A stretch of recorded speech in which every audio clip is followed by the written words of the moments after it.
Right. So with the sixth selection in the 2022 NFL draft, not literally number six, but the sixth pick for the Tennessee Titans, I would have taken. Wait a minute. This is your first time watching the video? Okay, cool. Let me give you a rundown. I'm doing a video series on about what I would have done as the general manager of the Tennessee Titans. I do it every year. I go live before every selection for accountability purposes. So you know that I didn't take it after the fact. I'm not changing stuff around to make myself look right. No, I take this stuff seriously. I watch over 500 to 1,000 prospects a year, and I create my own assessment. And I've already done a video series on draft picks for the Tennessee Titans that actually were picked, and I think the Titans had a great draft. Some of the players, definitely fit the mold of what they want, and I think they'll be early contributors. So anyway, I would have taken wide receiver Jalen Nailor from Michigan State. So why Jalen Nailor? So this just not comparing, right? I know it has a connotation of comparison, but it's really just me doing what I would have done with the work that I've done for months, right? So far, just an update. I guess this is a great video to update. So I've taken Traylon Burks, wide receiver, Arkansas, Malik Willis, quarterback of Liberty. So we're in lockstep there, J Rob. Then I took defensive lineman, defensive tackle, nose tackle, Travis Jones out of Connecticut. Ravens ended up taking him. Then I took safety, Nick Cross out of Maryland. Colts ended up taking him. Then I went ahead and took an offensive lineman, offensive tackle specifically, Kellen Diesch out of Arizona State. He ended up signing with the Dolphins as an undrafted free agent. I've already talked about that, the undrafted free agent thing. Go watch the Kellen Diesch video. Then with this selection, I took wide receiver Jalen Nailor, Michigan State, right? So the comparisons there is, Nicholas Petit-Frere and Kellen Diesch, toss up for me in rankings 6, 7, 8, ranked offensive lineman or offensive tackle. Then you have Jalen Nailor, and then the Titans did take a second receiver in Kyle Phillips, who's very hyped up, and not in a bad way, but in terms of what he can provide as a slot receiver. I think by my notes about him is slot machine, like literally a slot machine in terms of just the ability to work in that area with short area quickness. Then obviously his ability to return punts. I think he'll be an early contributor on special teams for sure. I think in this offense, slot receivers kind of have a slow progression, but Tim Kelly is on the staff now, and he uses slot receivers a little bit more. I guess the best production the Titans have gotten out of a slot before Adam Humphries, and that wasn't that much production, was maybe Kendall Wright when he was in the slot role. So it's interesting to see what he'll do early as a slot, because of size, you still got to battle with linebackers in that area of the field.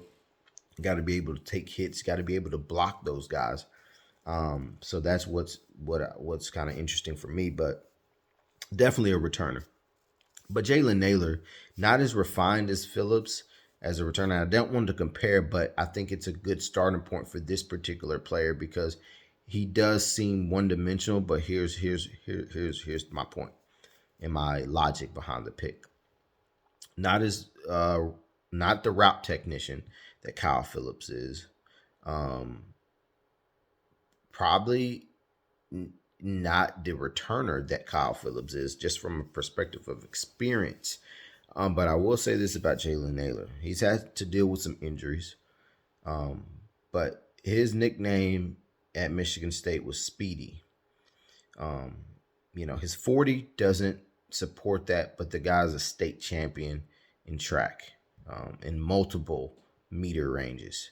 So with that being said, meter distances, I should say. So with that being said, the guy's fast. On the football field, fast. And with that being said, the missing element in this Tennessee Titans offense is a field stretcher. Um, uh, and with that being said, Jalen Nailor answers that bell. Very simply put, right? Like, that's the thing. Like, the underneath stuff can be, it can be supplemented by the jet sweeps with Traylon Burks, the short screens involving Traylon Burks or running backs or even tight ends. Runs can supplement that short game. Um, but nothing can supplement a field stretcher. There's nothing you can concoct that can replace a player that a defense has to account for, that forces cornerbacks to go deeper in their routes, to kind of displace the secondary.